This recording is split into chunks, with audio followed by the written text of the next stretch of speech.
Welcome, everybody, to Tiger Claw Radio. This is your host, Critical Failure. I hope you guys are having a nice, safe week, tucked away in your hidey holes with your video games in our virus bunkers that we've really been building all our lives. That really we have. I mean, why else? I know I sat atop my mountain of video games, and I looked around, and I was like, I'm ready. But one thing I don't have this week is Vancasts, because of course I've been home, been teleworking all the time. Lots of video games, no commute. What could be better? So what we're going to do instead this week, I've got quite a few albums that I picked up from over on Bandcamp. Bandcamp, by the way, waived their fee completely. So if you are an artist on Bandcamp, then you should be making 100% of your revenue right now. So it's been a great couple of weeks for Bandcamp releases. So I got 1, 2, 3, 4, 5, 6, 7 different chiptune albums over there. And we're going to go through them, listen to a few tracks, and I'll see what we think. And then later on we'll get the fail bag. Got some cool stuff to read. And then, and then we'll call it a show. All right, we're going to start with an album, Cookie of Monster.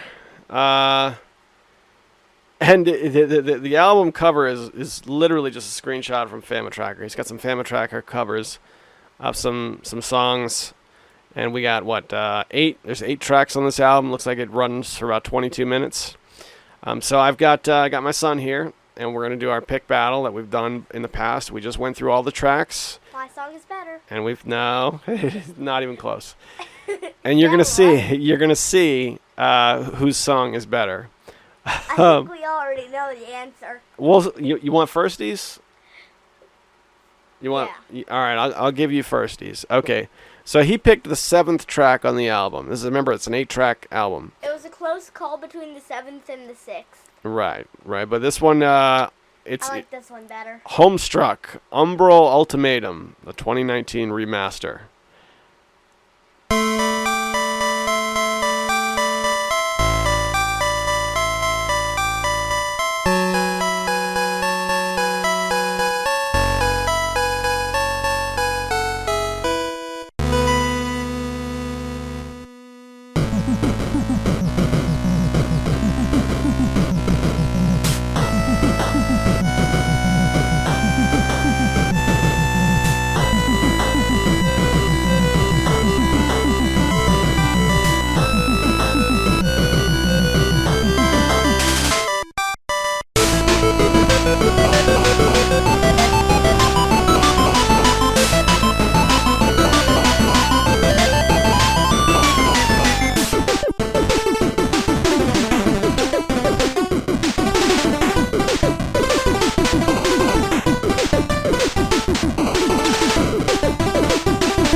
That's Cookie of Monster. It's a free album, by the way. Head over to Bandcamp and get yourself a copy. And now we're gonna hear Dad's track, and you're gonna make the decision which one you think is better. So we're gonna take a trip over to the major key, where things are happy and people smile, and you can get Subway sandwiches at half price. This track is called Kirby Planet Robobot, and then the rest of it is cut off. What does it say? I don't know. It's the second track. You're listening to Tiger Claw Radio.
Okay, so I just looked up Cookie of Monster because I wanted to make sure and include a link to that album in the show notes and whatnot. And it looks like, based on his Twitter, he says he lists it as a semi-inactive account, currently trying to distance myself from Twitter, /play Sonic Robo Blast 2, /epic chiptune covers, etc., etc. So he's got, I think one person is listed and is supported by of this album. This is a good album. This is an album that deserves to be heard by people. It came out last year. Let me see if I can find a release date. It says February 22nd, 2020. But it also, a 2019 Fama Tracker cover. So he made the songs last year. He released it last month. So there's good stuff there if you want to go check it out. Back here in the studio, haven't done a whole lot newsworthy. I haven't been paying attention to what's going on with the video games in terms of what's new. What's here in the house, you might remember 2 weeks ago in the email from Hemrock, we were talking about not Skyrim. We were talking about Morrowind mods. And he listed off 5 mods for Morrowind that he was into. And I can't remember them off the top of my head, but I do remember there was a lighthouse, there was a fletching mod, there was a magic balancing mod, and then there was one to up the gold of a specific dealer, and then I can't remember what the 5th one was. But I went back to that email, and I downloaded all 5 of those mods, and I installed all 5 of those mods, and I started running through Morrowind again. So the little bit of time I had to play games was mostly playing Morrowind with those mods. Now, the lighthouse in particular, Hemrock, that is a pretty ostentatious piece of architecture, if I do say so myself. I had installed mods in the past that give you a home, but it's... 1 second, please. 1 minute later. All right, I think we're back on the air now. We were talking about Morrowind. Okay, so the lighthouse. Yes, I'm used to the couple of times I did this in the past. I would install mods that gave you a house, but it was just like one story little building that you could dump your stuff into. And even those I found that I didn't need because you have these little like inn rooms in like all the guilds, and that's just what I used. But this is a major like 5-story thing. So while we're on the subject of Morrowind, kiddo, you were there. I showed it to you for the first time this past week, and you really got to see it and see what it was like. What did you think? I think it was okay.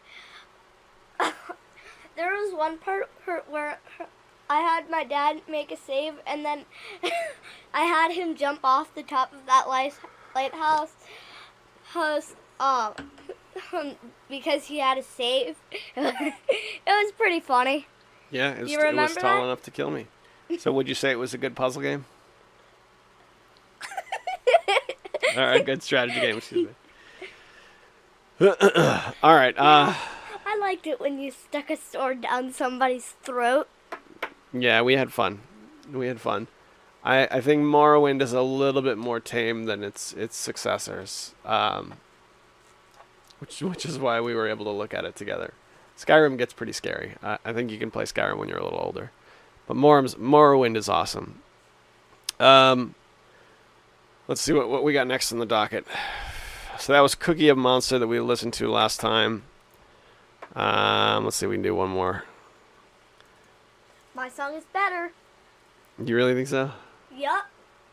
It's only because you don't like the major key. You've turned yourself off to the major key completely. I think when you're older, you're going to grow out of that. You think? All right. This is Kirby Remix. DDR Kirby ISQ Remixes Volume 2. I don't know what that's supposed to mean. The cover's cool, though. What's interesting is on the cover, he says it's written DDR Kirby and then in parentheses ISQ. So it's not like that's just the file name. That's really what the oh, I see. Is it a compilation? That would make more sense. No, it is not. Contributing artists. Whew. Okay, well, you know what? We're going to listen to it and we'll see what we think. All right, this track is from the initial version is from Zelda Link's Awakening, which is my favorite Zelda game. Link's Awakening is such a good game. That to me defined the original Game Boy. So this is a remake of that track, and we both listened to all of the 19 songs, little samples of all these 19 songs, and we both kind of agreed this was the best one. There's also, to be fair, there's another track that from a Mega Man track. They remade Airman's stage that rivals it very closely. But for all intents and purposes, in order to move things along, this is what we're going with. So this is, what did he actually call it? Hold on a second. Domain of Darkness. If you played Link's Awakening, you'll recognize it. It's a good track. You're listening to Tiger Claw Radio. Stick with me.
That's another free album, by the way. DDR Kirby, and then in parentheses, ISQ. Go get yourself a copy. And that is a long album. Excuse me, 1 hour and 6 minutes, spread across 19 tracks. Quite a lot of stuff here. It kind of makes me want to play through Link's Awakening again. Oh, boy. Do you remember Link's Awakening? Nope. That was the game, when we first started doing our meetings at night, that was the Zelda game that I played through on my phone entirely. And you watched me play through the entire game. Oh. That was Link's Awakening. Wow. It's the best Zelda game. Wow. All right. Okay. So how are we doing? We're 21 minutes in. This is usually around the time I like to just take a minute and thank the sponsors. It's a Patreon-sponsored program. So there's a handful of individuals who dig deep and give their resources to make sure our TCR can come back every single week. And they are Hemrock, Sendu, Tecmo Balls, Darabka, Konstantin Kelman, and Eric Controller. Thank you guys very much. I hope you've been enjoying the party. To them, I read their names off in Hall of Distinguished Gentlemen. I also give them early access to the show. As soon as it gets done, it goes up for them. And I try and get some supporter content out whenever I can. Lately, I've been playing Suikoden to collect the footage. And instead of just playing it on my own, I made supporter Let's Plays. And I've done that a couple of times. All right, so let's go over to the fail bag. It's a little bit early, but we got several comments to read. So let's go have some fun. We're going to start with Hemrock, who sent us a traditional email. I think he's the only guy left who still does that. Oops, sorry. Hang on a second. You know, it would have been smart to have this open before we did this. But I'm not quite that together. And it seems like I never really am. So my apologies for that. But all right, here we go. This one's from Hemrock. Oh my goodness, my throat. Greetings and salutations, CF. As usual, thank you for another great episode of TCR. I hope you and your family are staying safe and healthy. And I hope you're ready for a rambling mess of an email. So here it goes. I finally beat Final Fantasy VII last weekend on my Nintendo Switch. It's an amazing game. I would probably rank it as number 4 on my favorite Final Fantasy games behind Tactics 5 and 6. Although I might put 12 ahead of 7. Not sure on that one. In any case, the second track you played from chipmusic.org is rocking. I'm almost certain I've heard that one before. Do you happen to remember the artist or title? I remember. I think the title was "Four Cool People Feet Dash Pandamava was a good," or "Pandamava is a good." What makes you say or that? Something like that. What makes you say that? From the Tip Tune Equals Wind album. No. Oh, not that album. So what happened was, that's a different. I have. Okay. All right, I know what you're talking about, but I have a folder that's full of a bunch of tracks. They were individual songs that I downloaded. They weren't from albums. And I just dipped into that. It's like an archive I have. When I don't have time to go get albums, sometimes I'll play a track from that. And this is the song he's talking about here. There we go. This was the track. Being played from a little bit from the middle. I was 100% wrong. Sorry. So the name of the track is the artist is Monodef. And they use zeros instead of O's. M0, N0, DEAF. And then the name of the song is Congo, but it's kind of the same deal, K0, NG0. And you probably heard it before because, again, it's from my archives. I'm sure I played it on the air, probably even more than once over the last couple of years. But yeah, definitely a good track. So if you type those in chipmusic.org, I'm sure you'll find it. Let's see how that mixed. So there you go, Hemrock. I hope that answers your question. Let's get back to the email. You mentioned getting another PC on your desk to play LAN games like Command and Conquer. That sounds awesome. I wish I could go back and play more Warcraft 2 on LAN and MagFest. That's something I really want to revisit. Yeah, I would have liked to have played more Warcraft 2, just us, without like randos from people walking around, crashing the party on us. because it's tough because I really enjoyed getting to sit down and play that game, but I think the experience also really soured me on it. I would play it on GOG at some point if we could, but yeah, I don't know. I tried to pitch those games to my son, and there was zero interest. Zero interest. We looked at some videos of Command and Conquer, and yeah, all I got was no interest. So what are you gonna do? He goes on.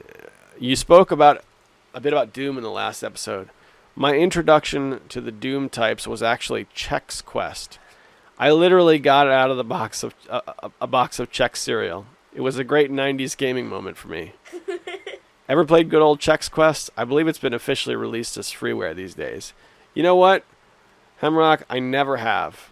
I've been familiar with the Chex Quest story for years. I even seem to remember back in the day Chex Quest being in the cereal in the store, seeing it on the box. Hey, get Chex Quest in the box, and wanting it, and my folks being like, no.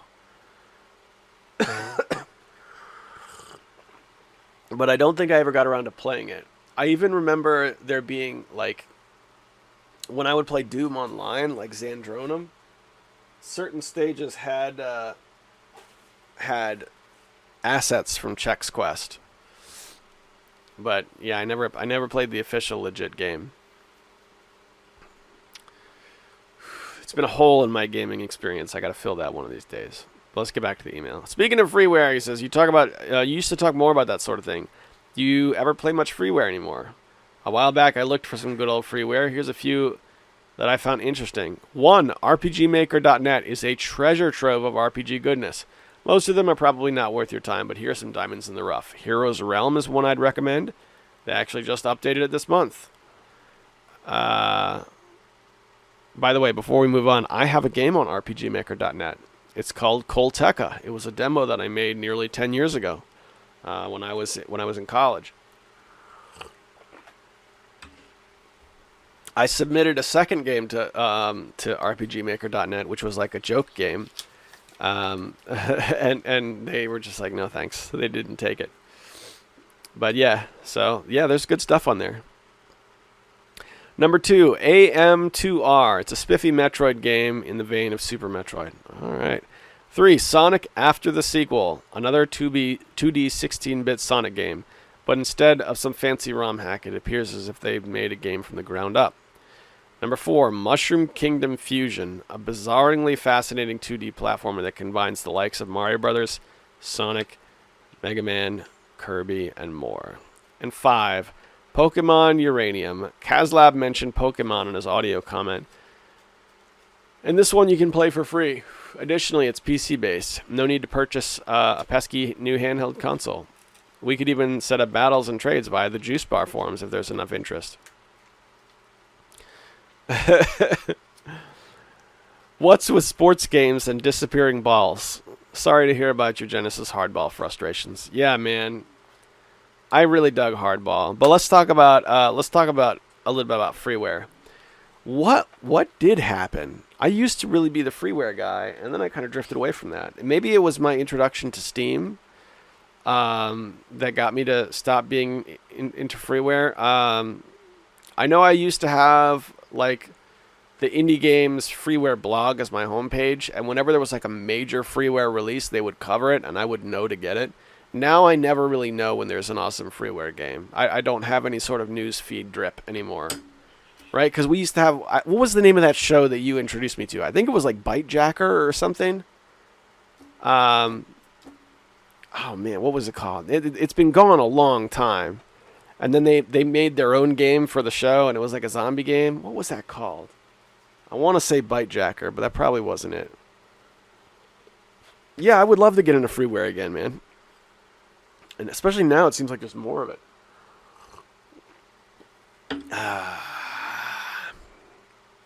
Did you pick up anything on that Capcom Humble Bundle? No, I didn't. I know it had Strider in it, but I didn't put $1 in the box. Didn't do it. Probably should have. Just didn't make it happen. He goes, oh yeah, I remember Dalamar in Wasted Seconds. What happened to him? Has your clock battery run out on that Dreamcast he gave you? I recently watched a video on how to replace the battery, but it requires soldering, skill I have yet to develop.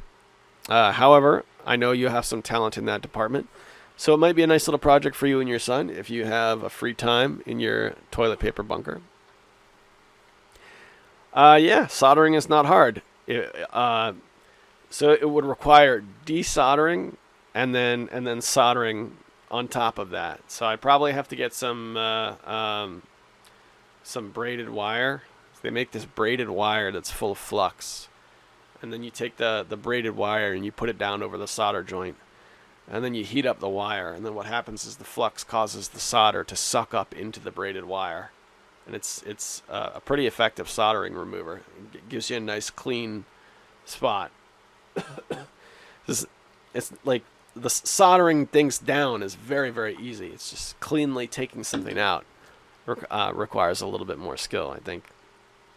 I've only had to do that a couple times, and it was a hassle both times, but I bet we could do it. To answer your question, though, the battery works just fine on my Dreamcast. The only batteries that have ever given me trouble are the ones in the VMU, because those die like right away. The VMU is the memory card. That's what I told you about. I think we even talked about this last time we sat down to do a podcast together. It's the video game that's in a video game, and it runs on batteries. So he says, I love the audio comments from KazLab. Hey, Kaz, keep them coming. Yeah, that Spyro collection has also come to the Switch. And other things you mentioned, I'm psyched for the TurboGrafx 16 Mini. Blazing Lasers is one of my favorite shmups. KazLab, if you're looking for PS1 RPGs, try out Ark the Lad. I think you can purchase it on the PSN. I gotta play that. Dude, you gave me Ark the Lad for PS2. Remember? That was from you. I'm pretty sure. When you gave me the Famicom clone that I still use, you threw in Ark the Lad for the PS2, and I still have it. It was disc only, but that's all I need. I gotta run that, especially now that I have PS2 up and running on the computer, and I can just pop it right in and sit in my office chair. Give it a try. Come on. The time has come. The time has come. Thank you for entertaining the idea of a Let's Play on my Civ 2 scenario. I want to try and push out another update before you start. If you're still interested / have the time, I'll keep you posted. I think that's a great idea. I definitely want to do one. That gives me time to work more on my Suikoden project first. He says, you said you haven't explored Winter Chip 15 much. I have attached a screenshot showing a few more suggestions. Don't feel obligated to play them on the show, but I figure you might like to listen to them at your own convenience. So it's the end of the month. Were you able to finish the script for the Suikoden review? Sorry, I didn't mean to come off as demanding. I'm curious. Well, I got a lot of progress on the Suikoden review this past month, and the script. No, the script isn't done, but again, it's coming along. I've reached a point where I could finish the script like tonight, and the video would be okay. But every time I play it, I'm able to dig a little deeper. And I'm holding off to try and make something good. Because it's been so long at this point since I started talking about doing a Suikoden review. It's been like years. Let's put in the extra effort. You know what I'm saying?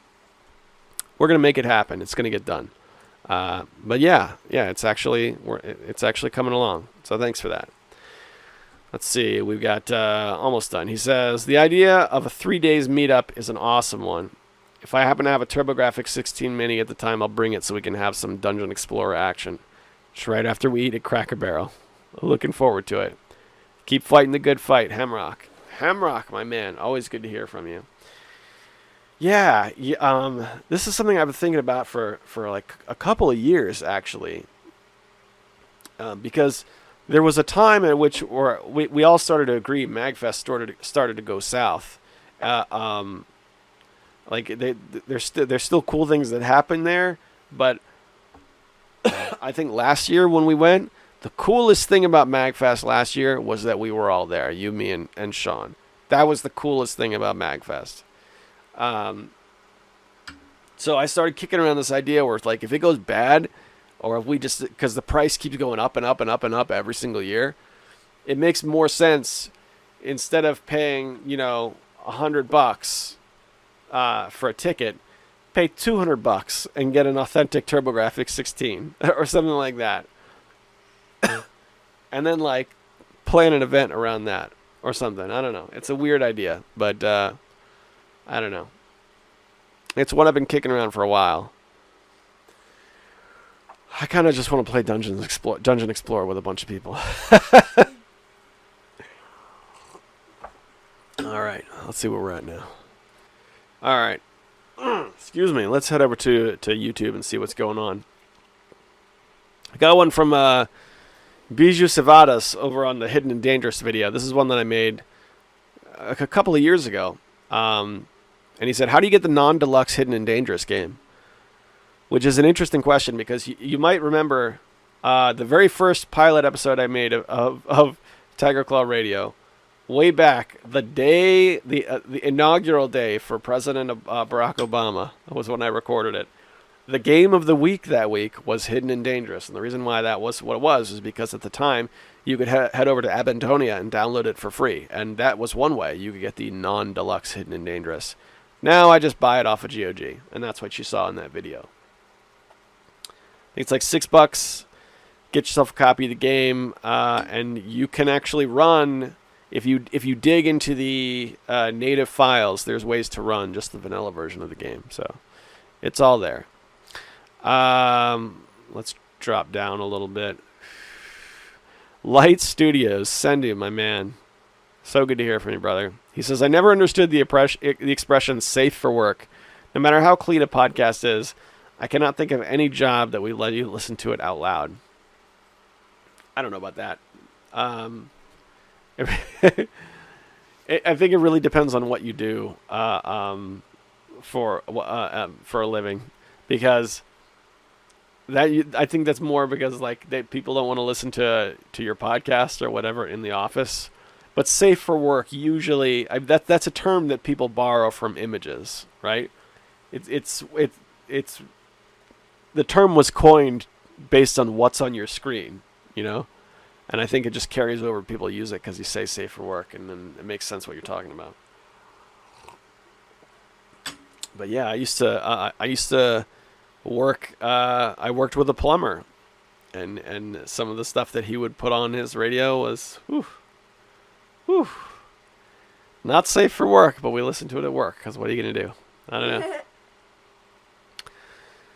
Good to hear from you, brother. Hope your life is good, man. Desm 101. You know, Desm, they're putting a little what do they got here? A little red thing next to your name. Publicly subscribed to you for 9 years. Jeez Louise. Sip a hot tea for Desm 101. We got a time signature here. A couple of them. 6 minutes and 50 seconds. I played some Brutal Doom 64. Interesting lighting and new enemies. I liked it, but I haven't played it a ton yet. My work has not really been disrupted much since we're an IT company and I mainly work remote, so I have extra time to game compared to what I usually have. But I did make a walkthrough video of Konami's YY World, and I've been trying to beat Gradius 2 arcade version on Saturn. Got another time signature, about 42 minutes in. I have yet to find that used burned discs causes laser failure. Use them on Dreamcast, Saturn, Sega CD, PS2, along with regular retail CDs, of course. But I haven't seen evidence that it causes issues with the system. One interesting point on this topic is that many CD-based systems are getting ODEs, optical drive emulators, to install on your system if the CD drive fails. My 3DO did, and I got a great USB ODE for it. So hopefully most of these old CD systems will have an effective workaround for playing games on the original hardware without problems. That's cool. You and your brother played Virtual On in the arcade. I also loved that version. And I didn't get to play it enough because it was so pricey. But Sega knows how to make a fantastic arcade, how to make fantastic arcade experiences. Yes, they do. Great episode, brother. Hope you and the family are staying safe and healthy. Thanks, man. We are. We're all hunkered down. We're taking this thing seriously, but we're not letting us get us down, are we, kiddo? We're having a good time playing some games and getting in each other's faces like this. Hey, stop that. You ever play Virtual On Cyber Troopers? I've never even heard of it. All right, so this was when your uncle and I defends were young. We used to go to the arcade, And at that time, it was like all of the arcade games were a quarter or they were 50 cents for the most part. Once in a while, you'd have like a really nice game that was more, but that's usually what they were. So this one game called Virtual On Cyber Troopers was an entire $1. Most games are like that now, but at the time, whoa, $1 for a play was a lot of money. So you would sit in this thing like this, and it had like a great big screen, like a thing, and it had two joysticks like this, two big ones. And the idea was you were controlling like a giant robot with these two arcade sticks. And the robot could like zoom around, and he had like a gun or like a laser or something. And then there was two of those set up side by side, and you could battle with each other. It was great. It's a great game. It was like at the time when it came out, it was one of the. It was like a cutting edge premium kind of game. It wasn't like a simple little arcade game like Pac-Man or something.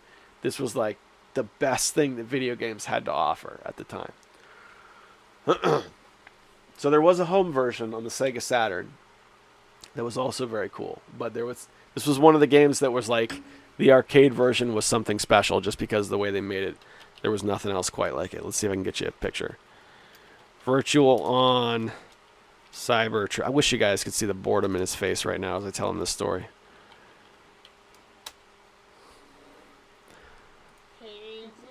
All right, so this is what the game looked like.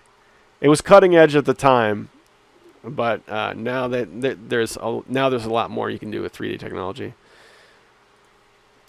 Arcade machine. Yeah, here we go.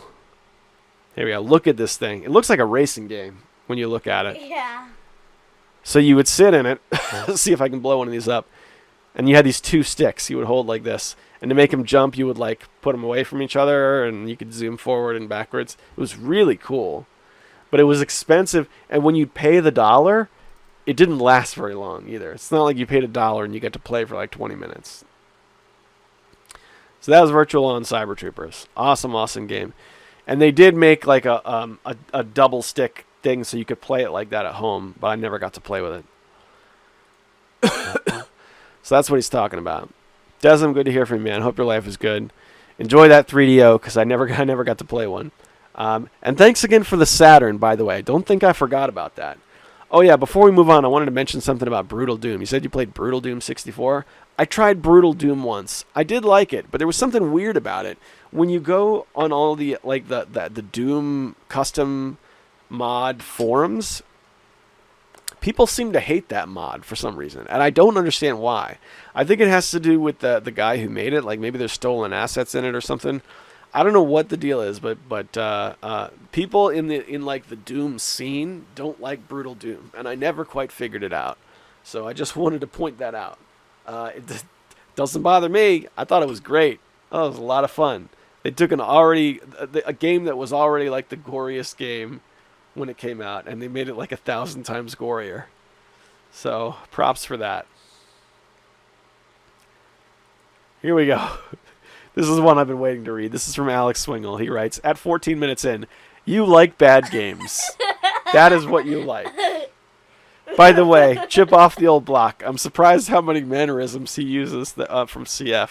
He even shares the love of awful games. I'm impressed. Just kidding. No, you are not just kidding. One more thing. Yes, you are. I enjoy hearing these deep debates because kids say the darndest things. What do you think, kiddo? I wish he could be right here so I could argue with him. That's what I wish. We hang out on Discord Blah, blah, every blah, now and blah, then. blah, blah. We hang out on Discord every now and then. One of these days I'll bring you in. You can give him what for on Discord. Do you like awful games? Well, if they're awful, I wouldn't play them. Look, everybody's idea of an awful game can be different. And That's to true. mine, there are some games that you like that I call awful games. Let's be fair. Draw Rider is pretty awful. We both like it. Yes. I mean, Draw Rider is a massively ugly game, but it's a lot of fun. Good to hear from you, Alex. By the way, haven't had one from you in quite a while, man. Nice of you to stop in and drop in your usual ray of sunshine. Death Adder writes, sweet show artwork. By the way, yes, I totally forgot to give you credit for that. Last week's artwork was from Death Adder. He included that. He sent that in, what was it, the forums, Death Adder? Or did you email that to me? He got that to me somehow and was like, hey, I know you hate making the artwork. This one's for you. Yes, I do hate making the artwork. Thank you very much for that. I made producing the show just a tiny bit easier. Doom 64 is cool if I remember. If it's the one on Xbone for $5, I might have to pick it up. I haven't looked at Xbone Death Adder, but I can't imagine it's something different. It looks like they tried to recreate. It very much looks like the Nintendo 64 game, complete with like passwords. When you beat a level, it gives you a password that you can write down on a piece of paper. So I'm inclined to think if I actually got Doom 64, like on the real Nintendo 64, I could write the passwords down and I could go back and forth between that and PC and, play the same levels, which is kind of neat. But let's get back to the comment. He says, during these dark times while the government is locking us all down to change out the batteries on in the pigeons, I've been playing Oblivion. I figured what better way to escape this world. I haven't played it since 2007. So it's interesting to see how my 2020 brain is handling it. A lot has changed since 2007. I will say that if you play it with the music turned off, the game drops from a 10 out of 10 to a 2 out of 10. I ended up becoming a vampire to solve this problem, and I ended up buying a 15-year-old $1 bill and 88 cents DLC pack. All right. Excuse me, sorry. Oblivion, let's talk about it for a second. I've been playing Morrowind, so Brothers in Arms in the Elder Scrolls series. One thing that I had a difficult time with in Oblivion was stealing things. In Morrowind, you can steal things and sell them to anyone. It's ridiculous. But in Oblivion, you've got to find a fence, and there's only a few people who can do it. So I found that was a little difficult. Are you playing it? Are you playing it vanilla? Are you playing it on the console? I know you're not much of a PC guy. Did you buy it on Xbox? I just got in his face. Yes, you did. I would love to play Oblivion, but I'm definitely gonna mod it before I give it another try. Did I? Let me see. Hold on a second. I'm looking at my Elder Scrolls games right now. Oh yeah, that's right. I gotta take us off family friendly mode. Family friend. Yeah, I have Morrowind and Skyrim installed. I think I might even have Daggerfall installed if I loaded up GOG Galaxy. Oblivion is the one that I don't have installed.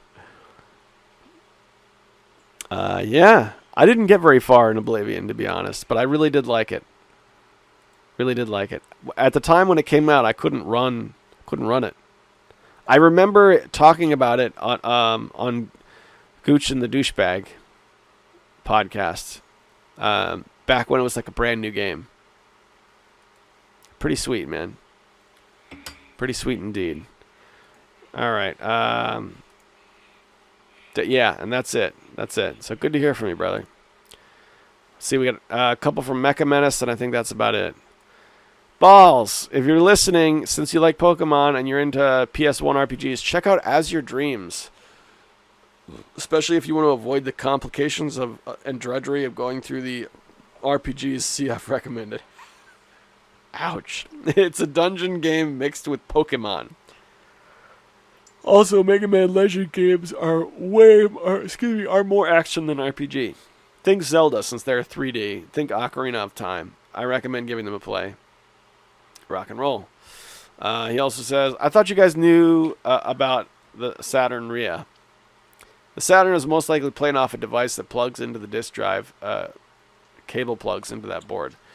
You can load ISOs into an SD card, plug it in, and play. I don't believe many were made. They've become expensive rarities. There may be a newer solution. I don't know. I don't follow the Saturn scene. All right, real quick before we read on. I did know such a thing exists. I think you might have even been the one to tell us about it. But I didn't know what it was called. So it wasn't like a complete ghost story shock when I opened the thing and there was no disc in there. It was just like, oh, they figured out some sort of hardware solution. 41 minutes in, he says, the Saturn Bomberman disc is quite expensive. It's easily popped out and pocketed, so it's a good idea to use the RIA. Even if the RIA is more expensive, it is really difficult to get without being noticed. Were there chaperones monitoring the play area? Cameras everywhere. So if someone took it, I'm sure they would figure out who. Okay. There were a couple of admins, but there were not enough that to stop something like that from happening. So you're probably right. For security's sake, they just went with the RIA. Bomberman was a weird thing because I actually got to play one. I think we only did this one time, but we played one round where the whole setting was filled. So it was like 16 people or however many people can fit on the 2 different multi-taps. And what happens is it actually zooms all the way out and all the Bombermen become really super tiny. And you get like this mega huge Bomberman bonanza. But again, we only got to do that once. And I'm pretty sure I died very quickly. But yeah, I would love to do that again. Yeah, and that is it. Those are all the comments. So thank you everybody who wrote in this past week.